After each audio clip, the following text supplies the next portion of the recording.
Guys, I'm just going to be taking my picture away while I move to a place where I need to sit and charge this car now that it's finally serviced.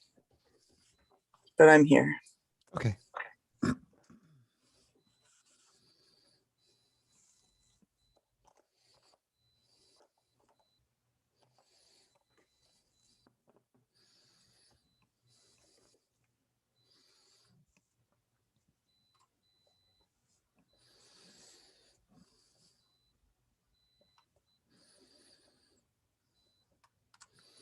Okay, how are we doing for participants? Yeah, we're okay.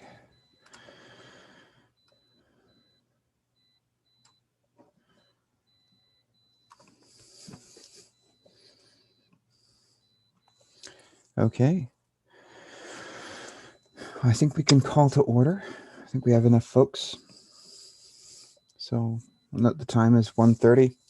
We'll recognize we're conducting our business today on the territories of the Nishnawbe people, specifically within the Alberni Valley, the territories of the Hupetchis and the Deschutes First Nations, and a myriad of others, since we're coming to you live from Zoom. With that in mind, we are also conducting our business online, and therefore we're broadcasting on YouTube and on our website. So if you'd like to attend virtually, you have to register beforehand, but you can always send emails in ahead of time or during the meeting, where we can address them at the end of the meeting during an actual part of the agenda. And you can do so by sending it to responses@acrd.bc.ca. Okay, with that, we do have an agenda before us. And before we move forward, I'm wondering, Wendy, are there any items or materials to add to the agenda? Yes, Mr. Chair, there were two correspondence in support of request for decision item 8H, Alberni Inlet Trail correspondence. Those were emailed out to directors ahead of time and are posted on our website for the public's viewing. So those are letters from Summers and Bicknell, I believe. Correct. Yes. Yeah. President of Vancouver Island Trail Association. Mm-hmm. And Craig and Shelley Summers, a team pause, they're called. Yes. Okay. So unless anyone has any other items to add to the agenda, we could move it as amended. Thank you, Director Beckett. Do we have a seconder? Thank you, Director Johnson. Okay. Further comment? Okay. Seeing none. All those in favor? All opposed? Motion carried. Okay. That brings us into declarations. Does anyone have any declarations of conflicts of interest, perceived conflicts of interest, or gifts exceeding $250?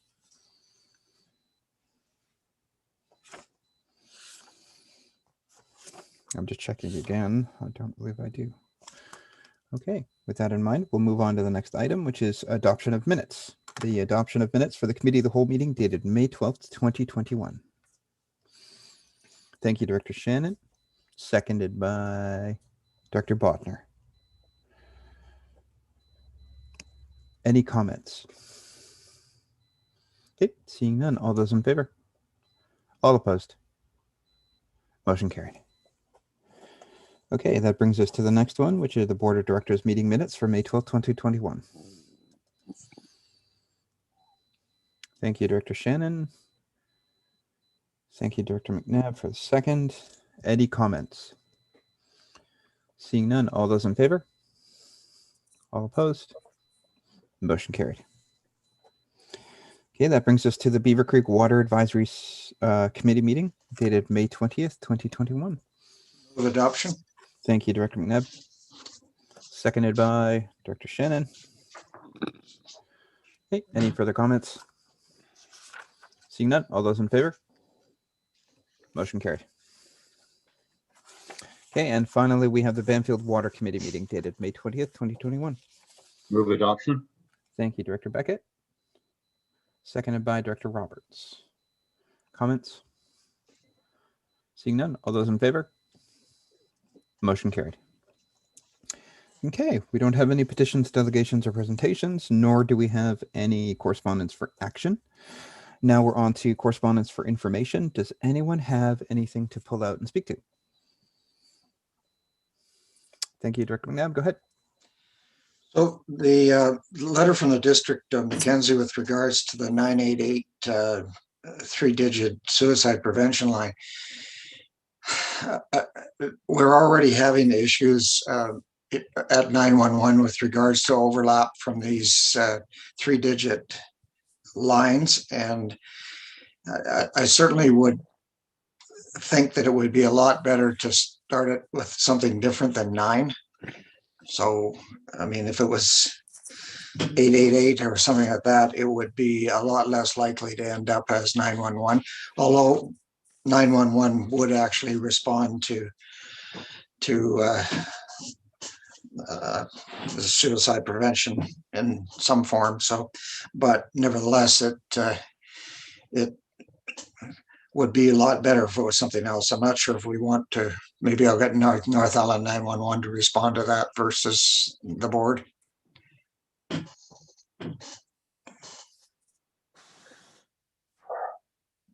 Are there any other comments or items to be pulled up?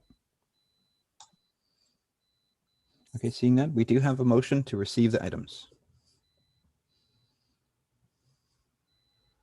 Thank you, Director Beckett. Seconded by, thank you, Director McNabb. Okay, last chance. Any comments? Okay, seeing none. All those in favor? All opposed? Motion carried. Okay, that brings us into item 8, which is the request for decisions and bylaws. This is a item 8A is for open meetings and electronic meetings. So I'm wondering, Wendy, is that you? Oh, there you are. Please go ahead. Yeah, I can speak to that. Apologies, though, there's some weed eating going outside of my office window, so it's very noisy. So after writing this report, the province has announced their BC COVID restart plan that will allow for small in-person meetings starting on June 15th.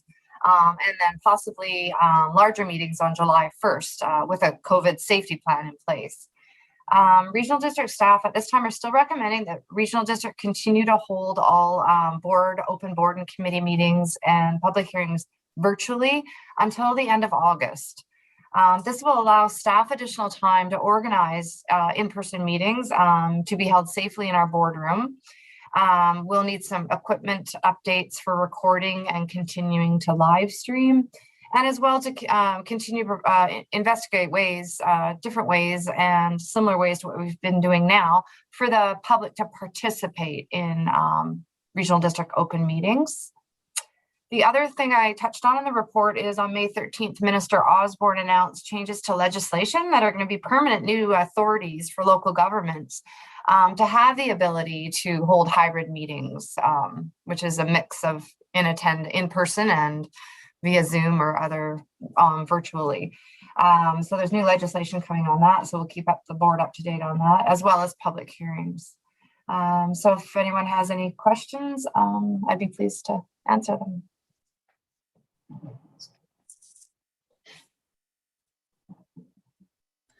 Are there any comments or questions? So if there isn't, then we just require the recommendation that's on page 43 to be passed to continue holding our meetings virtually and offering several ways to have the public participate until the August 26th, after the August board meeting. Yeah, it's a one motion that has 3 parts. Is that correct? Correct. Yes. Yeah. All right. Or do you want that read out? Yeah, we might as well read it out. Okay, I would move that in accordance with the Ministerial Order M192 and Provincial Health Officer Order on Gatherings and Events dated December 24, 2020, all Alberni Clayoquot ACRD open board and committee meetings continue to be held virtually without members of the public in attendance until August 26th. And that in the interest of openness, accountability, and transparency, ACRD and committee meetings continue to be conducted via Zoom, video conferencing, and live streamed on the ACRD website, and the public continue to have their opportunity to participate in the Zoom meetings via Zoom webinar or emailing the ACRD at responses at acrd.bc.ca to provide comments and or input respecting agenda items. And further, that in the interest of openness and accountability and transparency, ACRD public meetings continue to be conducted via Zoom video conferences and other electronic means. Second. So moved by Dr. McNabb, seconded by Director Johnson. Are there any other comments? I think just for background, Director Johnson, I think Toquat renewed their state of emergency declaration not too long ago. Yeah. Oh, sorry, Director Roberts, please go ahead. Yes, thank you. Yeah, I agree with that totally. In the event that it changes, I would suspect that we would be advised accordingly by Wendy. Is that correct? Yes, yeah, we'll keep the board up to date and start working on options right away for the boardroom and conducting hybrid meetings. That's great. Thanks very much, Wendy. You're welcome. Okay. Okay, so with that in mind, we have it moved by Dr. McNabb, seconded by Director Johnson. Are there any other comments? Seeing none. All those in favor? All opposed? Motion carried. Thank you very much. It brings us to item B, which is the appointment and delegation amendment. Oh, welcome back.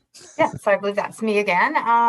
So regional district staff investigated options to amend the ACRD's officers appointment and delegation bylaw, basically to look at streamlining the regional district's processes, respecting entering into and executing agreements, contracts, and leases, as well as looking at administering our grant programs. The Local Government Act authorizes regional district boards to delegate powers and authorities to a person or a body to conduct detailed and focused consideration on operation or administration of a service or a function. Delegation in some areas does allow the board to focus on the broader long-term issues and needs of the region, such as service bylaws and policies.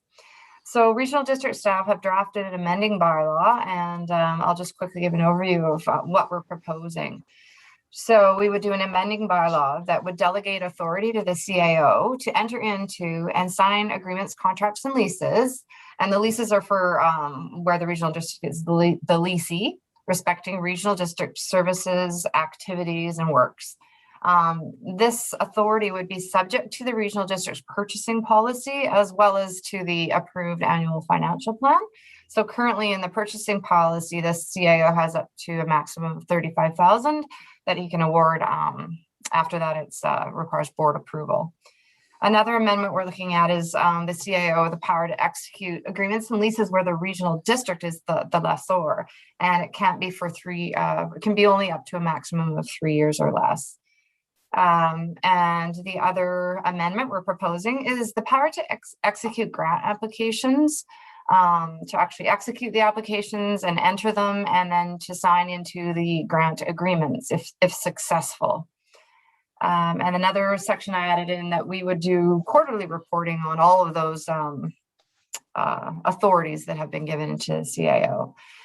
To give you an example, on today's agenda, there's on item 8F, there's a Plan H grant application on behalf of the Air Quality Council. That would be an example of one that if this bylaw was passed, that could just be delegated to the CAO to enter into on behalf of the Air Quality Council and the Board of Directors. And of course, many of our grant opportunities are time sensitive, and quite often we need to get the applications in before the board is meeting. So this would give us more flexibility in that area to get applications in on time and not miss out on some opportunities. So therefore, regional district staff recommend the Board of Directors consider 3 readings and adoption to this amending bylaw. The only thing I also wanted to touch on is we're going to be hiring a purchasing coordinator in the fall. So one of the duties on that desk will be to review our purchasing policy, so that we're looking at that for early 2022, I believe. So if there's any questions or comments, I'd be pleased to answer them. I see that Director Cote has her virtual hand up. So if you wanted to start off. Thank you. To staff through the chair, I just looking at this as a communications challenge. Just I think I would feel more comfortable if the board received a report on these contracts as they happen rather than quarterly. I'm always conscious of communications, and I think we can always improve on communications. So I'd really like to see that also included so that the board is apprised of contracts that we're going into rather than a surprise. I know that I get asked about a lot of regional district issues, and I like to have the knowledge and not look like I don't have a clue. So that's comments right now. Thanks. Douglas and then Director McNabb. Mr. Chair, I think that's a really good point. We'll be doing something on a whole bunch of fronts when we have a communications person on board. In the interim, I think one thing that we could do to continue to try to work towards streamlining and having things happen faster would be to provide emails to you when these things happen with enough detail that you're conversant in it and can speak to those things, because I agree that you don't want to be surprised about any of these things. Mm-hmm. Director McNabb. So I'm kind of along the same sort of way. You know, I see these opportunities coming across our desk with regards to purchasing and leasing and other things that I see. It educates us to what's going possibly happen. You know, what we're leasing out. You know, there have been opportunities in the past that have the board has actually pointed out errors in the contracts. You know, so it's vetted by a lot more people than it would be normally. I don't have much of a problem with the leases and the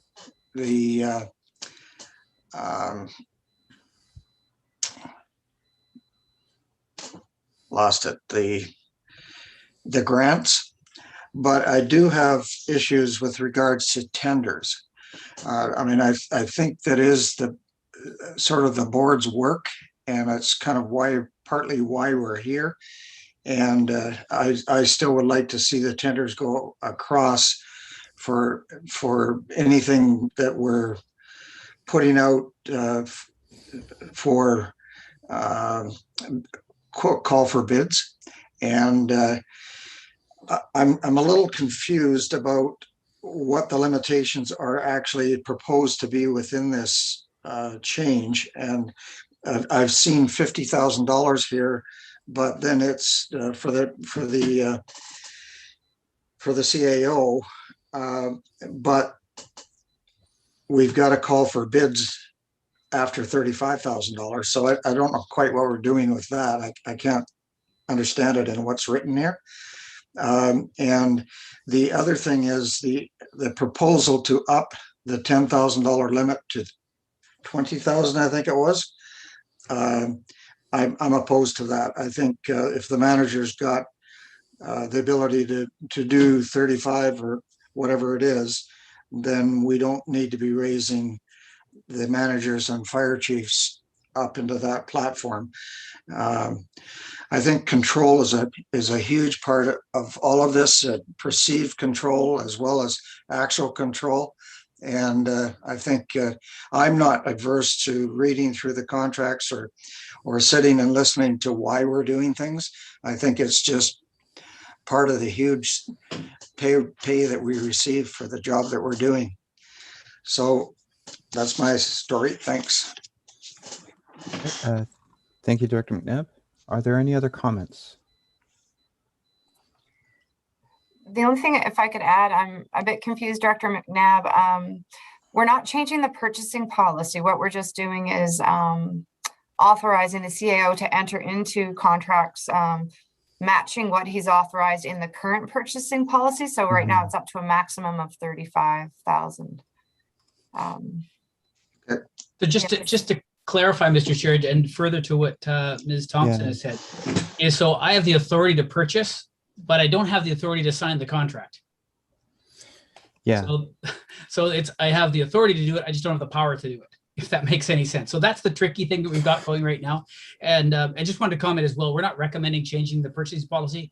We just observed that the policy is from 2013 and costs and the rate of business has changed. And if that's something that the board wanted to do, we just wanted to point that out. We haven't recommended that. That was simply an option. Okay. So the actual change here is just to allow for, you know, not just the expenditures, but to enter into a service contract if you're bringing in somebody temporarily or something like that. Is that the same? Now and that's limited to up to the $35,000, correct? And there's no change contemplated in the recommendation, but it is an option later if we want to have that conversation. At any time, Mr. Chair, but it's not the recommendation at this time. It's really just to provide the authority to the power to do what I'm authorized to do, I guess, in a sense. Yeah. Okay. So with that in mind, that step in between is being dealt with by providing for a delegation of the board's authority for you to do that. And that's the mechanism by which we're doing it. Yeah. Correct. Okay. Yes, correct. By, passing and adopting this amending bylaw, that's the authority you would be exercising, giving it to the CAO. Okay. In the future, would it be possible to get a black line copy, like of like what the changes look like? I know that it doesn't really work that way, but like, or at least listing off side by So side. what we've done is I did provide the original officer's appointment delegation. Yeah. But then on page, I just gotta find the page number here, sorry.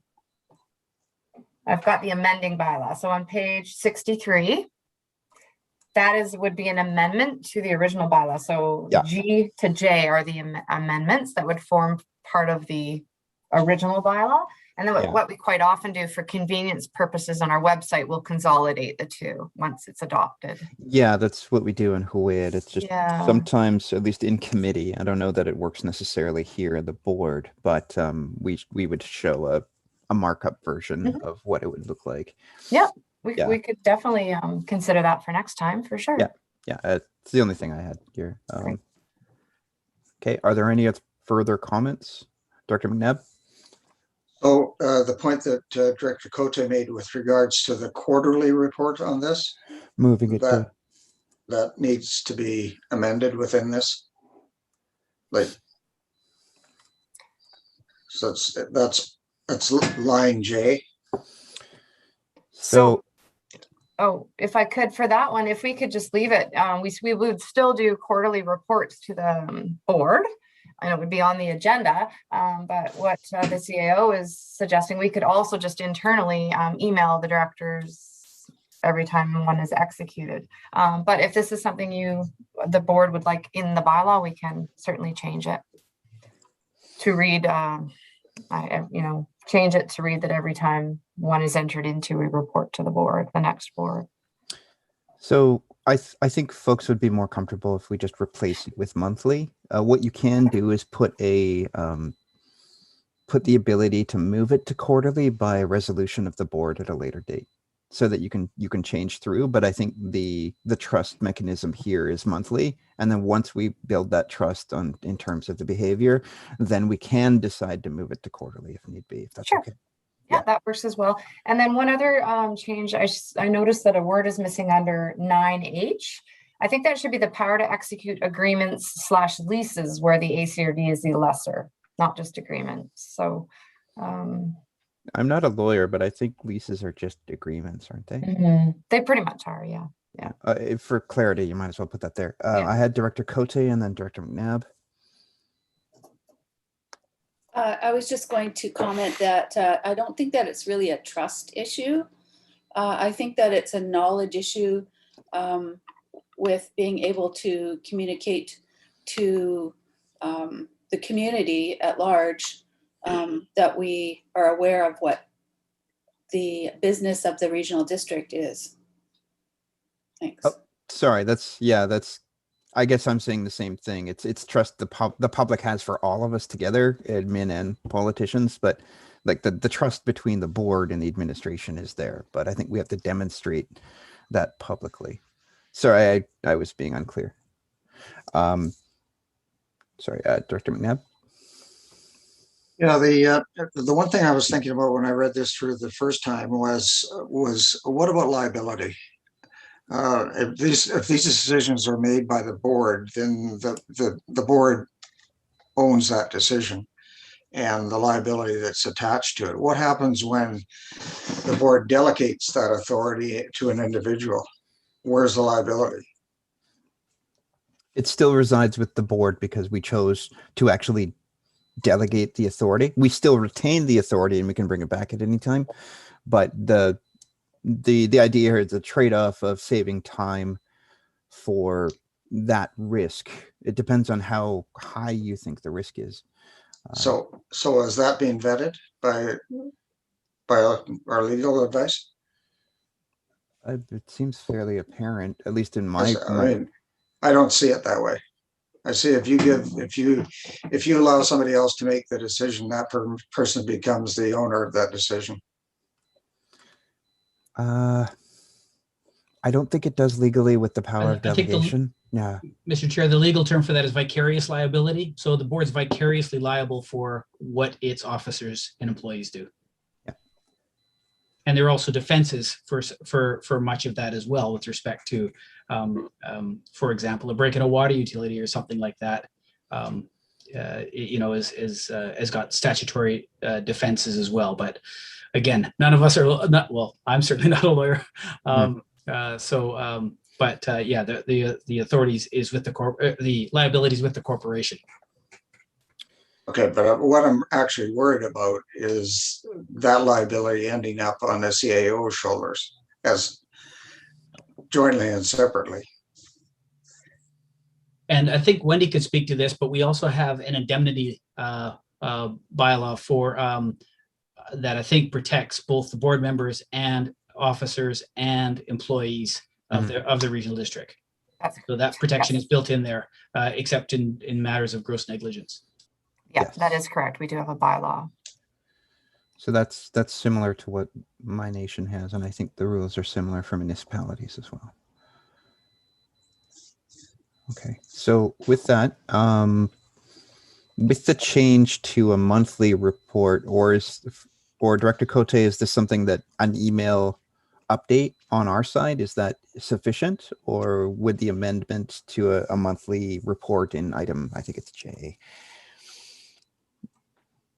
Personally, what I would like to see is if there's something happening in my area or someone else's area, the director be contacted with just a brief update and then monthly reports for the board. Okay.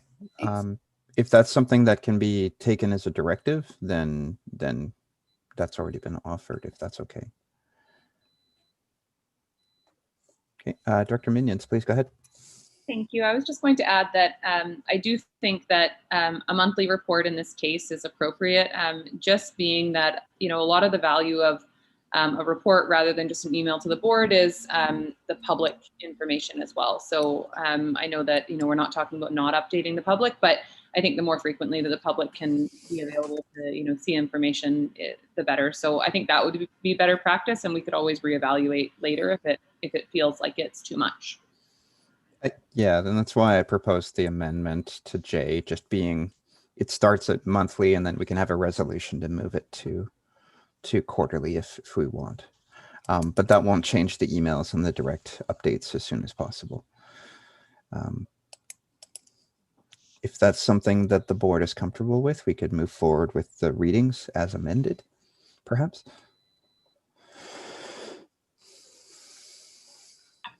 Director Cote? Thank you. I'll make the motion. I don't have it right in front of me, of course, but with the amendments. Yeah, we can. Okay. We can just say first reading, second reading through, but it is the bylaw A1085-1. So I'll move that with the amendments. Thank you, Director Cote. Do we have a seconder? Thank you, Director Johnson. Any further comments? Okay, seeing none. All those in favor? All opposed? Motion carried. And second reading? Move second reading. Thank you, Director Cote. Do we have a seconder? Director Roberts. Okay, any further comments? Seeing none. All those in favor? Motion carried. And third reading. Move third reading. Thank you, Director Cote. Do we have a seconder? Thank you, Director Beckett. Comments? Seeing none. All those in favor? Motion carried. And finally, adoption. I'll move adoption. Thank you, Director Cote. Do we have a seconder? Thank you, Director Beckett. Okay. All those in favor? Motion carried. Okay. That brings us to item C, which is a request for decision regarding the Bamfield Water Committee, terms of reference amendments, I believe. I don't know who handles that. Oh, Wendy again. To that quickly. Thank you. So the Bamfield Water Committee had their first meeting last Thursday evening. So first meeting of the year, the committee reviews their terms of reference. Staff recommended one change that we're doing for all our committees, and that is to include the board's strategic direction in all decisions and recommendations to the board respecting the Bamfield Water services. Because Bamfield Water Committee was created by bylaw, it will also require not only approval of the terms of reference by the board, but also an amending bylaw, 3 readings and adoption to the Bamfield Water Committee. Okay, so yeah, you adopt the amendment bylaw and then those amendments take effect and then you change the terms, right? Okay. Correct. All right, so like before, what we'll do is we'll identify the amending bylaw as A1070-2, and anyone who moves it can just say first reading, second reading, third reading, etc. First reading. Thank you, Director Beckett. Do we have a seconder? Thank you, Director Roberts. Any comments? Seeing none, all those in favor? All opposed? Okay, motion carried. Move second reading. Thank you, Director Beckett. Do we have a seconder? Thank you, Director Shannon. Comments? Seeing none, all those in favor? Motion carried. Move third reading. Thank you, Director Beckett. Seconded by. Thank you, Director McCarthy. Comments? Seeing none, all those in favor? All opposed? Motion carried. Okay, and adoption. Move adoption. Thank you, Director Beckett. Seconder. Thank you, Director McNabb. Comments? Seeing none, all those in favor? Motion carried. And now approval of the amended terms of reference. Move approval. Thank you, Director Beckett. Seconded by Director Roberts. All in favor? All opposed? Motion carried. Okay, that brings us to the Beaver Creek Water Advisory Committee amendment, the terms of reference. So same thing here, Mr. Chair. The Beaver Creek Water Advisory Committee met in the afternoon last Thursday, and same thing, it was their first meeting, reviewed their terms of reference, and they were created by bylaw, so it also requires a bylaw amendment, as well as approval of the terms of reference. Okay, so the same process. I'll identify the bylaws A1079-1. I would move first reading of A1079-1. Thank you. Do we have a seconder, please? Thank you, Director Shannon. Comments? Seeing none, all those in favor? All opposed? Motion carried. I'd move the second reading of bylaw A1079-1. Thank you. Thank you, Director Shannon. Comments? All in favor? Motion carried. I'd move the third reading of bylaw A1079-1. Thank you. Thank you, Director Shannon. Okay, all in favor? All opposed? Motion carried. And I would move that the Alberni Claycott Regional District Board Director adopt bylaw A1079-1. Thank you. Do we have a seconder? Thank you, Director Roberts. Comments? Seeing none. All those in favor? Motion carried.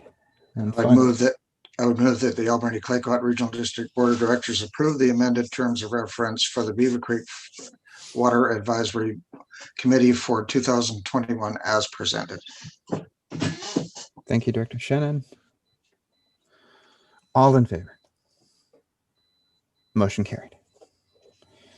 Okay, that brings us to item E, which is the 2021 to 2022 annual operating agreement between BC Transit and the ACRD. Welcome. Please go ahead. Chair. This is our just authorization to enter into our annual operating agreement. You will see that our costs are up slightly from 2020, 2021 for our portion of cost being $154,000 approximately. However, this is significantly down from where we were pre-COVID. So in 2019 annual year, even though it's not on the calendar year, our costs were $195,000. So the majority of the break, as we spoke about during the financial plan, is due to the lease vacation, so that we didn't have to pay lease fees for 6 months. And as we see, those lease fees are now back in place. Our ridership is still down. I just was updated. We're at about 60% ridership, which is actually good news for custom transit. And we hope to see that just continuing to recover as things open up. And we'll eventually get back to our projected ridership, which does impact the cost for custom transit. Thank you. Thanks. Okay. Any comments or questions? Director McNabb, please go ahead.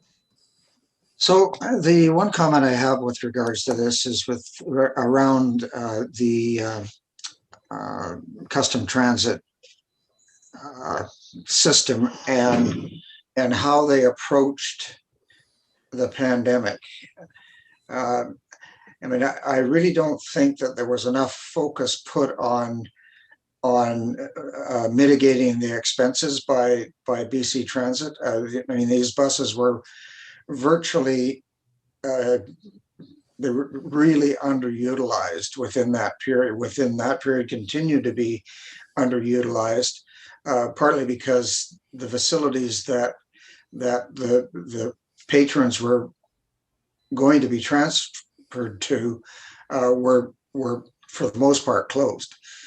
So I it's a lesson to be learned for the next time, or if there's a continuation of COVID, we need to be talking to them about how they're going to process that. If the buses are sitting at the depot not moving, then there should be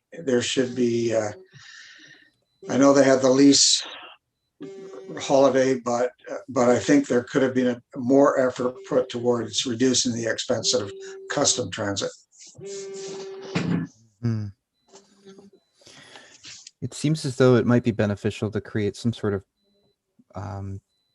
program or plan that integrates all of these different programs and services that we engage in for that kind of quick shutdown.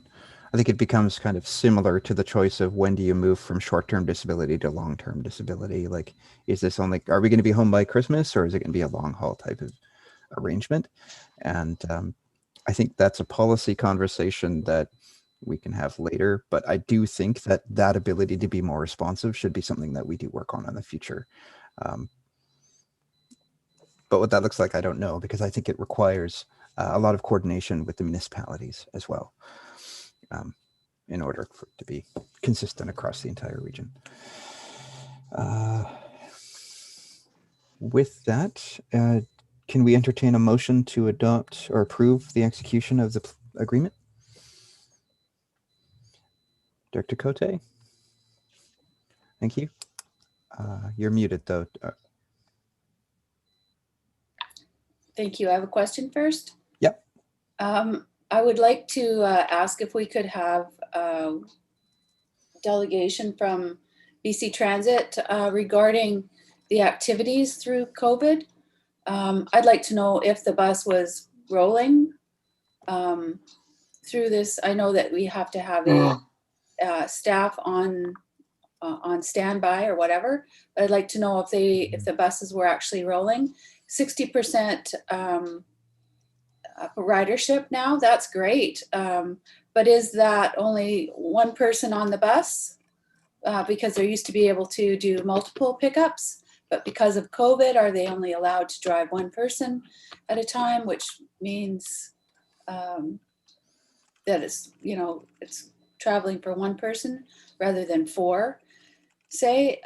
So I'd like to really be able to have that information come directly from BC Transit rather than, or the operator, rather than just speculating here. Thanks. Through the chair, we will look at getting BC Transit to come and do a delegation to speak more about this in detail. With that, I'd like to make the recommendation that the Alberni Clayoquot Regional District Board of Directors approve execution of the 2021-2022 annual operating agreement between BC Transit and the ACRD. Thanks. Thank you for that. Do we have a seconder? Thank you, Director Minions. Any further comments? Okay, seeing none. All those in favor? All opposed? Okay, motion carried. Okay, item F, the Plan H grant application for the Air Quality Council.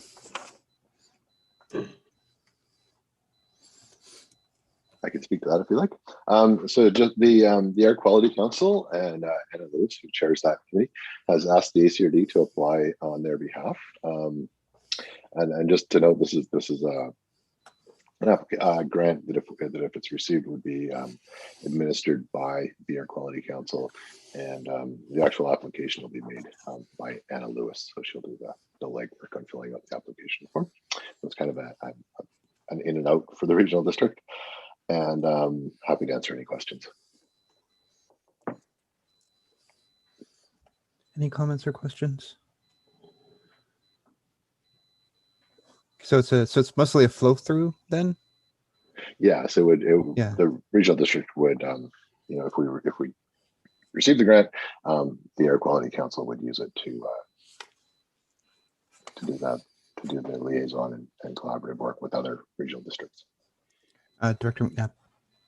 I'd move that the Board of Directors resolve to apply for the $15,000 Plan H Healthy Public Policy Grant on behalf of the Air Quality Council. Thank you for that, Director McNabb. Do we have a seconder? Thank you, Director Roberts. Any further comments or questions? Okay, seeing none. All those in favor? Motion carried. Oh, Diane isn't on. Oh, no, there she is. Okay. Item G is a request of decision regarding the building bylaw, PS 1011. Mike, I assume this is you again. Yeah. Yes, I'll speak to that one. So the board gave first and second reading to this bylaw on April 28th and directed staff to notify the public and contractors. So the bylaw changes, well, this is a new bylaw, sort of what we did is advertise the changes and how this bylaw will be different from what we have in place now. It was advertised in 2 editions of both the Westerly and the AV News. It was posted on the Bamfield Court Board. Information sheets have been provided to contractors and included in new building permit applications that have gone out, as well. All of the sort of building permits that we have in the office that would be impacted by the change, where they would expire within 60 days of adoption of the bylaw because they're ready to be issued but haven't been paid for and picked up yet. Letters been sent to the owners, applicants, notifying about the proposed change and the anticipated date this bylaw would be adopted. And then the report summarizes the changes and the bylaws attached for the board's consideration, and staff recommends that the bylaw be given third reading and adopted today. And again, happy to answer any questions. Great. Director McNabb, please go ahead. Well, I would move that the Albany Claycott Regional District Board of Directors give third reading to the bylaw cited as the building bylaw number PS 1011 2021. Thank you, Director Paulson, for the second. Any further comments? Director Beckett, go ahead. And then Director Cote. You're muted. Through the chair to Mr. Erg, what type of feedback did you get from either the public or the contractors with respect to the change? And I just will qualify that I was completely supportive of moving towards a more cost neutral approach, but I am curious as to the feedback.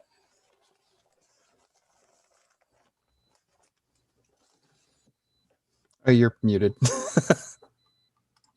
Sorry Circle about of that. So I haven't received any feedback that came back to me, but the building inspectors certainly had some contact with people. Really, what we noticed was people really rushing to get some building permits in before the fees went up, and then some positive support on some of the changes around the agriculture component where we'd exempt certain farm buildings. I mean, we certainly had some positive feedback there, but nothing really, nothing that stands out.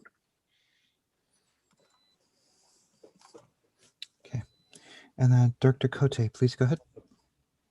Thank you. I have a couple of questions. One pertaining to the temporary buildings, page 116. So a bond or certified check in the amount of $1,000 will be guaranteed that a building will be removed entirely and the site left in a safe and sanitary condition when the permit has expired. So is that a one-time, or what happens if the temporary building doesn't come down? We keep the we would keep the $1,000, and then if it was warranted or required, we could seek removal through injunction or by coming to the board. That way, it's something that has been in the building bylaw, so this isn't something new. This is something that was in there before. So It seems that temporary buildings quite often get left up. So at Sprout Lake, especially, just keeping that in mind. And I think the only other comments that I'm hearing about continually are the flood plan restrictions, obtaining the elevation and construction requirements. So just to make mention of that I am hearing about it. So yeah, certainly. And I think staff are too. Yeah, and that part is outside the scope of this bylaw, but it certainly impacts building on Sprout Lake, and I will be reporting back at a board meeting in the near future. I'm hoping to have something back for the next board meeting. Okay, were there any further comments? So this is for the first motion that was moved by Director McNabb and seconded by Director Paulson. Okay, seeing no more comments. All those in favor? All opposed? Okay, motion carried. So that's the third reading. Next is adoption, I believe. Director McNabb, you so move? Yes, I would move adoption. Thank you. Do we have a second? Thank you, Director Beckett. Comments? Seeing none. All those in favor? All opposed? Motion carried. Okay, next item is the Alberni Inlet Trail correspondence. Okay. Welcome, Michael. Please go ahead. I'll be speaking to this through the chair. Thanks for having me today, everyone. So the ACRD has received the attached correspondence, and we're going to present that to the board with some summary of history and a few options for recommendations. Currently, the ACRD holds a license of occupation for phase 1 and phase 2 which is under Mosaic Forest Management property. Now, I don't believe in the past staff have been directed to pursue the adoption of phase 3 or the construction of Franklin River Crossing, which is mainly what the correspondence has advocated for. So in order to do that, staff would engage with an engineer and get them to provide an arrangement design, which would kind of address which type of structure would cross Franklin River, and as well as provide cost estimates for that. At that point, we'd be able to come back to the board with a better understanding of the future cost implications of adopting this project and adding stage 3 to Alberni Inlet Trail, which is a regional park. We'd also want to go over the current phase 3 trail, which was built by volunteers, and make sure that it meets ACRD standards, and see if there's any cost implications for any upgrades that would be required before the ACRD take it on. This trail in stage 3 goes over Mosaic property as well as Crown land. So at that time, we'd be coming back to the board with cost implications. Now there's 2 recommendations that we could go. We could either consider it during the 2022 work plan and financial plan. The other recommendation that we provided is that we utilize the COVID-19 restart funding and add it to this year's work plan to come back after the engagement is completed.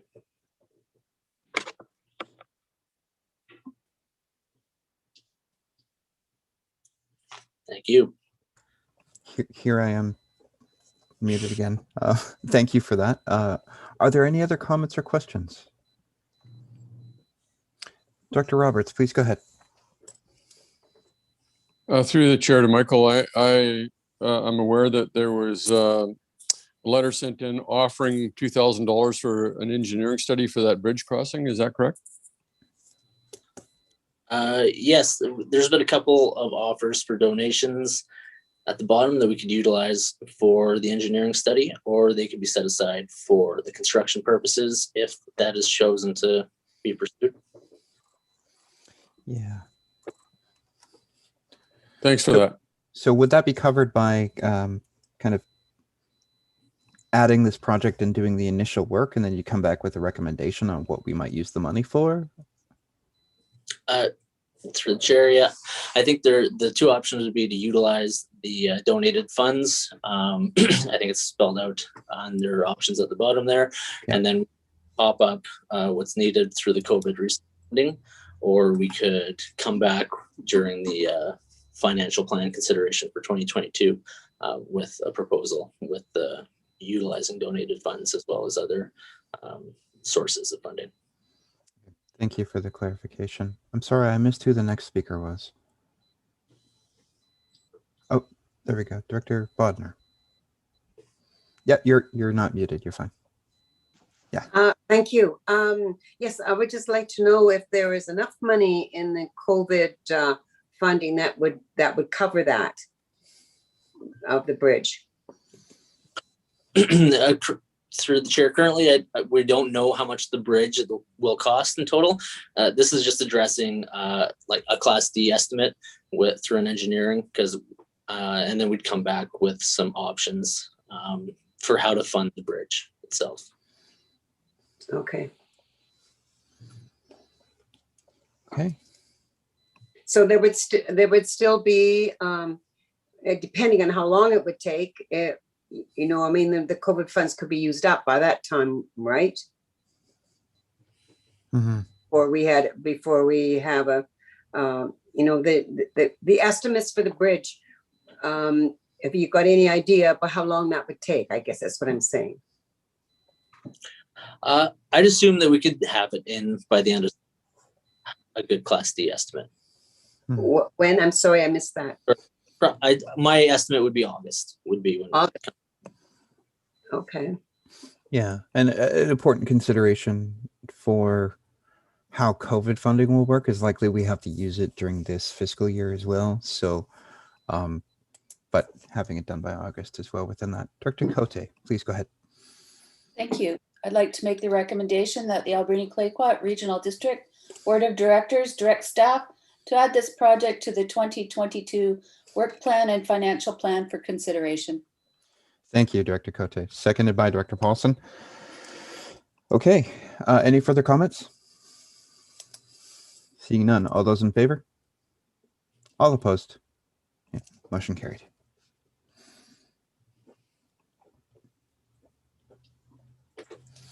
Okay, that brings us to item I, which is the Maplehurst Park expansion. Thank you. This one's also me. So Maplehurst Park has seen substantial increased use over the last year, and currently its use does not meet the current ACRD level of service. Because of this, there's been a few proposals for infrastructure upgrades to match the current use, which one of those includes adding parking facilities, which would address some of the needs and conflicts that are occurring at that park. And now we've identified a location off Kissuckus Road as a potential. We would need to engage with the province because it lies on Crown land. And then there's also a number of trails that connect that location to our current park. So we would look for licensed occupants, not only the parking lot, but also the connecting trails. And to do this, we would engage in developing a management plan, which would provide a little bit of public engagement, review the history and current park uses, and then come back and provide some future management options and actions and some associated costs for those management options provided. Director Cote, please go ahead, and then Director McNabb. Thank you. I'm just wondering if the money that's collected from subdivision could be applied to any land acquisition. If it's a lease, I don't know that you could lease. I think it has to be purchase of land, and I don't know which area that funding would come from. Through the chair, sorry, I kind of missed a piece of this, is the governance side of things, because it is in a very odd spot. The current park is within Cherry Creek Community Park, but the access is within Beaver Creek, and then there's also some trails that extend into Beaufort as well. So it is in a bit of an odd spot, and governance funding, it's something that the management plan would have to take into consideration, and we'd come back with some recommendations on that. Thanks. Terry, did you have an addendum before we get to Director McNabb? Yeah, just an interesting comment by Director Cote regarding the parkland. I think it has to be for purchase, but we will make a note and look into that. And then as we have the governance discussion, we can also discuss whether those would be a potential use of funds. Thank you. Director McNabb, did you have a comment? So the current situation with this park, the impromptu parking for it, which was basically not designed by the regional district, it just happened in the neighborhood, is coming out on Willow, which is in Beaver Creek. And what's happening is that road is a narrow residential road with ditches on both sides, and people are parking in people's driveways and double parking and parking in the ditch and everything. I mean, it's a zoo. So, I certainly support this sort of resolution and have parking in an area that's actually designated for parking, not for driving. So I would move that the Albany-Claycott Regional District Board of Directors direct staff to develop a management plan for Maplehurst Park and approve the allocation of $20,000 of COVID restart funding to complete this project, and instruct staff to provide tax implications for the three governance options prior to proceeding with the expansion of the existing trail network and the developing of the new parking lot. Thank you. Do we have a seconder? Thank you, Director Bodner. Any further comments? Dr. Bodner, please go ahead. I just want to say that I've walked this trail quite a few times, and some of those neighbors are just taking over already. The place for the potential parking lot, they're clearing all the dead limbs around there and and cleaning out that trail. And it is a very well-used trail. And it would be very, very beneficial to have somebody make, you know, better to be parked on Consuxus than the end of Willow. Thank you. Thank you for that. Any further comments? Seeing none, all those in favor? All opposed? Okay, motion carried. Okay, that brings us into planning matters. So this is for electoral area directors only, but please stick around for for quorum purposes. First up, we have item A is a rezoning application. Alex, please take it away. Thank you, Mr. Chair. So the first application we have for you is a rezoning application for a property at 6640 Beaver Creek Road in the Beaver Creek area. This property is currently zoned Small Holdings A1 district and would be rezoned to Acreage Residential RA3 district in order to facilitate a 2-lot subdivision. The Beaver Creek KPC met about this application last Monday, where they supported moving forward with the application, and staff are recommending that the board do so and proceed with first reading and delegate a public hearing to be held. And happy to answer any questions. Thank you. Thank you for that. Dr. McNabb, please go ahead. So I would move that bylaw P1425 Regional District of Alberni Clayoquot Zoning Atlas Amendment bylaw be read for the first time. Thank you. Do you have a second? Thank you, Director Bodner. Any comments? Seeing none, all those in favor? Motion carried. I'd move that the public hearing for bylaw P1425 be delegated to the director of Area E, the alternate director, or the chairperson of the regional district. Thank you. Do you have a seconder? Thank you, Director Bodner. Comments? Seeing none, all those in favor? Motion carried. I'd move that the board of directors confirm the adoption of bylaw P1425 is subject to confirmation of registered on-site wastewater practitioner that the property is capable of accommodating on-site sewage disposal to a minimum of 0.6 acre density and meeting technical referral agency requirements. Thank you. Do we have a seconder, please? Thank you, Director Shannon. Comments? Dr. McNabb. There was some question with regards to site coverage. Now, I don't know if that becomes a piece in the rezoning part of it or not, but Alec might have an answer to that. Happy to answer that. Thank you, Director McNabb. So the RA3 district zoning has a 15% maximum lot coverage for all buildings on the site. The current A1 zoning does not have a lot coverage. We did note that there's an existing house and a larger accessory building that would be located on the easternmost lot that would be created. So the future subdivision design will need to take this into account and consider the floor areas of existing buildings to ensure that 15% maximum lot coverage is adhered to, but that would happen at the subdivision design stage. Thank you. Thank you. Okay, any further comments? Seeing none, all those in favor? Motion carried. Okay, item B is another rezoning application.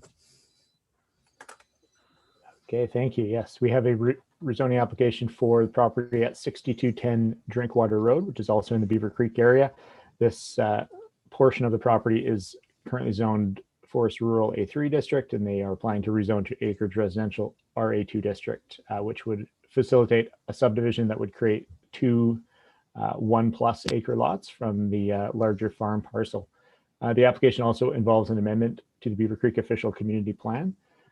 The Beaver Creek KPC again met about this application last Monday, where they supported moving ahead, and as such, staff are recommending that the board proceed with first reading and delegate a public hearing.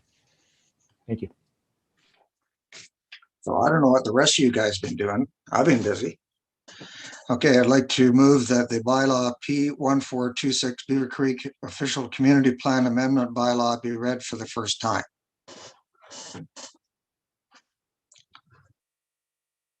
Thank you. Seconded by Director Shannon. Okay, further comments? Seeing none, all those in favor? Okay, motion carried. I would move that the bylaw P1427 Regional District of Alberni Clayoquot Zoning Atlas Amendment bylaw be read for first time.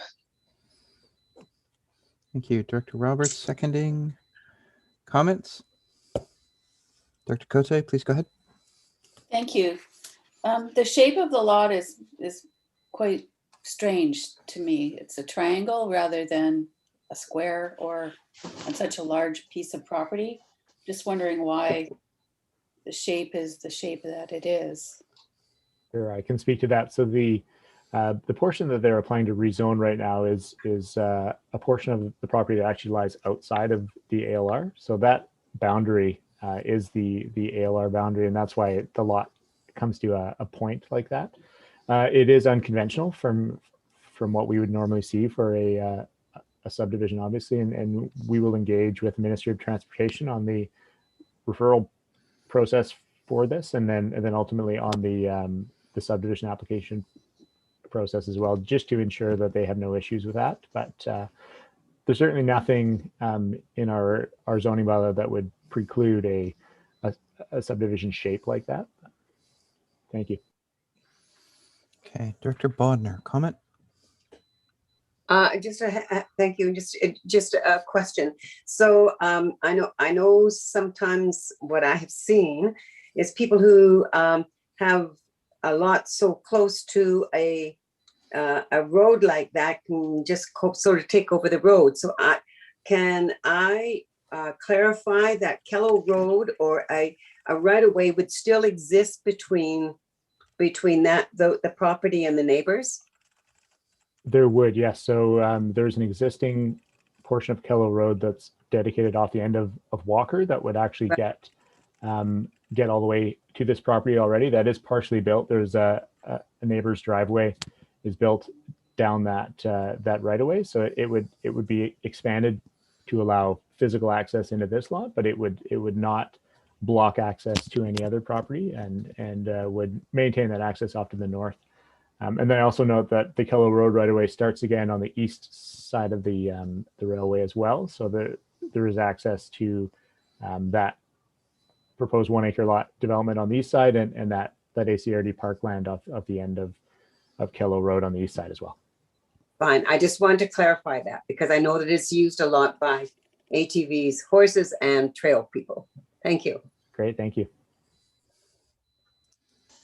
Okay, so we're still on the first reading of the amendment bylaw for the zoning atlas. Are there any other comments? Okay, seeing none, all those in favor? All opposed, motion carried. I would move that the public hearing for bylaws P1426 and P1427 be delegated to the Director of Electoral Area E or the alternate director or the chairperson of the regional district. Thank you. Do we have a seconder, please? Thank you, Director Cote. All in favor? All opposed? Motion carried. And I would move that the Board of Directors confirm that the adoption of bylaws P1426 and P1427 are subject to confirmation from a registered on-site wastewater practitioner that the property is capable of accommodating on-site sewage disposal to a minimum 1 acre density and meeting technical referral agency requirements. Thank you. Do we have a seconder? Thank you, Director Bodnar. Any further comments? Seeing none, all those in favor? Motion carried. Okay, so I'm going to run to the washroom. I've asked Director McNabb to take over in my stead. I'll be back pretty quickly. Thank you, Director McNabb. Please go ahead. Okay, now we have staff reports. We have the meeting schedule of June 2021 and the building report April 2021. So anybody got any questions on those two reports? Motion to receive. Director Shannon and Director Beckett. All in favor? Carried. Committee reports. North Island 911, we haven't had a meeting. Vancouver Island Regional Library, Director Cote. We have a meeting on Saturday. Ready then? Alberni Valley Chamber of Commerce, Director Minions. Thank you. Alberni Valley Chamber of Commerce had their AGM today, presented financials, and had a few speakers, appointed a new board. So that's all complete. Nothing really to update on. Their initiatives have remained pretty consistent throughout the year. McLean Mill remains a big focus for them, supporting businesses. They've run quite a number of local business supporting initiatives over the last year, and have been providing a lot of information to local businesses through their newsletter. They're working in partnership with the city to additionally to help businesses make sure they've applied for all of the grants that they're eligible for. So we've had an iced tea grant for that work. And I think that's all I have to update on. Thank you. Okay, Alberni or Air Quality Council of Port Alberni, Director Bodner. Thank you. Yes, there's been the wood stove exchange is now up to 10 vouchers. That's an increase of 2 since last month.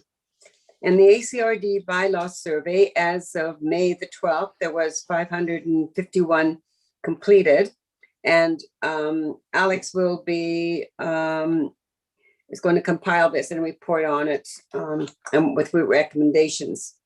Purple Air monitors, the She-Shot received 2, and one is on the building of the NEDC building on the Pacific Rim Highway. And the other one is going up at the Huchespasset Elementary School. Totem Tree Services has been contracted for curbside pickup program. And for those people who have mobility issues or don't have vehicles to get rid of yard waste. There is also funding for the community yard waste bins, but that's still in the planning section. VIU has received funding to monitor this summer the greenhouse gases and air quality parameters and the VOC concentration around the valley and the landfill. And they will install several local low-cost sensors around the landfill. The Vancouver Island AQC Coordination Group met on May the 13th, and their aim is to provide a platform for key representatives for Vancouver Island regions and the South Coast to collaborate and share experiences and best practices for air quality exchanges. And that's it. Thank you. Thank you. And West Coast Aquatic. There is no report. Okay, thank you. Beaver Creek Water Advisory Committee, the report, the minutes are in our package there, so you can see what that was all about. You jumped over AVICC. Oh, I did. Association of Vancouver Island and Coastal Communities. Thank you. So tomorrow is the welcome reception at 5 p.m. for signed up delegates. The convention is on Friday from 8:30 till 4 p.m. You have, about 15, 16, 17 minutes left for voting if you haven't voted yet for those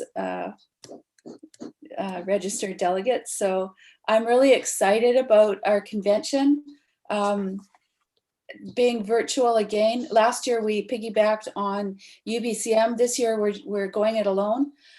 We have a platform that's hosted by TELUS, so there's no cost to us, which is absolutely wonderful. And they have a team producer, so I'm quite excited about what our lineup is and how we've actually pulled all this convention back all together. So hopefully you're all signed up, and Yes, we have a couple of resolutions that are in the package, so thank you. So let's see, Chair Jack is back, so he can take over. All right, thank you. I did post in the chat that Kuwait actually works with TELUS using the same system for our online conventions as well. And it was a steep learning curve for us, but we actually ended up making it work. And that's how we broadcast our meetings as well. So I'm glad to see that we're doing that. Okay, next up is the Beaver Creek Water Advisory Committee. Oh, you're muted though. Minutes are in the of the meeting or in the package, so no report. Okay. And West Islands Woodlands Advisory Group, the last meeting was already reported on. I think I'm just looking forward to an overview of what's happened in forestry for the past little while at our next meeting, if it's coming, but no report otherwise. Next item is the Agricultural Development Committee. Dr. Shannon. Thank you. We all heard the gist of what we've all been talking about this morning at our committee, the whole for agriculture. So highlighting again, insurance issues, watershed management, and meat regulations. We didn't talk about that too much this morning, but that is continually on the ADC. Our next meeting is in June, but I can report that the pickup event happened for the Grow Local program on May 15th at the Harbor Key as a drive-through COVID-friendly safety plan event. It went really smooth, was really well received. We did more garden packs this year through EJ Dunn through the school district. And I actually just got an email within the last half hour from one of the volunteers that it seems to be a real hit with the teachers at EJ Dunn, and the excitement for the gardening with the kids has been a real hit. So it's just wonderful to hear that. There was about 30 packs, I think, went through to the school for the students. There has already been a follow-up meeting for how that all went to start planning for next year. And that's about all I got. Thank you. Great. Okay, that brings us to other reports, and that's just for me to report on a ministerial call that was held for the Vancouver Island region with Minister Osborne and Minister Bear, who is the Minister of Citizen Services. So this was specifically about connectivity and the notion of like, where does internet connectivity fit within the Vancouver Island context and our region's context. So my report was pretty straightforward in regards to connectivity actually being on our strategic plan as a quite important aspect to moving into the future in terms of economic resilience, access to healthcare, access to education, and so on and so forth. I think the only thing I would also add is the kind of working with not just the big ISPs, like the majors, but also looking at the other alternative ISPs and maybe even local government led approaches is something that the province should and could and should perhaps make room for in order to really move internet connectivity into a place where it's seen as more of a utility rather than a luxury, because it's definitely as economically important as many of other things that exist out there, especially since the lessons we've learned with COVID.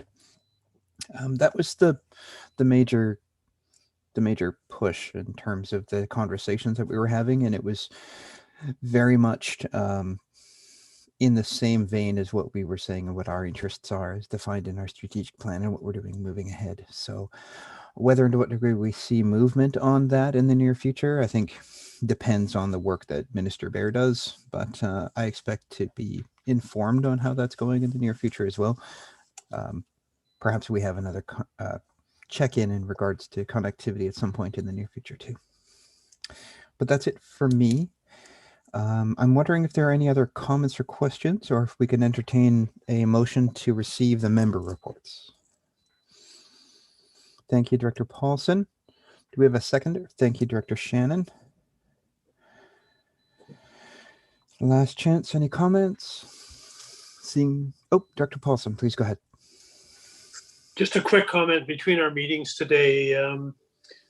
This is for Director Cote. I tried numerous times to get on to vote AVICC and spent about half an hour trying to change my password, et cetera, and actually kind of just gave up. So I had some difficulty, but I am a little bit computer electronic illiterate as well. But came up with my email address, asked for my password, didn't match, tried to change my password, wouldn't take it. But anyway, I will dial in tomorrow for the rest of the conference. Okay. Any further comments? Dr. Cote, please go ahead. Thank you. So to Director Paulson, did you try to contact AVICC for some assistance? I didn't see a contact or anything in my emails there, but that's a good lead for me. Thank you. There is an email address where they're giving that information out. I'll see if I can locate it and forward it to you, but Penny might be able to do the same thing. Go ahead, Dr. Cote. So I would recommend that you try to get in contact with AVICC so that you can get onto the into the convention through your Zoom or your platform. I think you need to make sure that you've got a proper access so that you can participate. And I think AVICC staff can help. Thanks. Yeah, if you do a search in your emails for just AVICC or perhaps Vidplex, depending on what it is you're looking for, you should be able to find it, or at least something you can reply to get everything you need. Okay, it was moved by Dr. Paulson, seconded by Dr. Shannon. Are there any other comments? Okay, seeing none. All those in favor? All opposed? Yeah, motion carried. Okay, that brings us into items 11 and 12, of which there are none. No unfinished business, no late business. I'm wondering, Wendy, if we have any responses. No, Mr. Chair, we do not have any responses respecting the agenda today Okay. from the public. Okay, so the next item then is moving in camera. So what I'll do is I'll read out the reasons why we'll be going in camera, then we'll do the motion. So this is a motion to close the meeting as to the public as per the community charter under sections 91A, personal information about an identifiable individual who holds or is being considered for a position as an officer, employee, or agent of the regional district, or another position appointed by the regional district. 2, 91J, information that is prohibited or information that if it were presented in a document would be prohibited from disclosure under section 21 of FOIPA. And then 21(1)(c)(1) of FOIPA, the disclosure of which could reasonably be expected to harm significantly the competitive position or interfere significantly with the negotiating position of a third party. So those are the reasons. Could we have someone to move that, please? Thank you, Director Beckett, seconded by Dr. Roberts. Okay, all those in favor? All opposed? Okay, motion carried. Okay, so that brings us into the